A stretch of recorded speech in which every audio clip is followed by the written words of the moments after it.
So మనం ఇప్పుడు ప్రతి దాని గురించి ఇండివిజువల్గా తెలుసుకుందాం.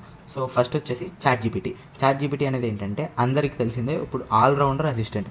దీని ద్వారా ఏంటంటే మన యొక్క ఎవ్రీడే టాస్క్స్ అనేవి మనం ఈజీగా చేసుకోవచ్చు.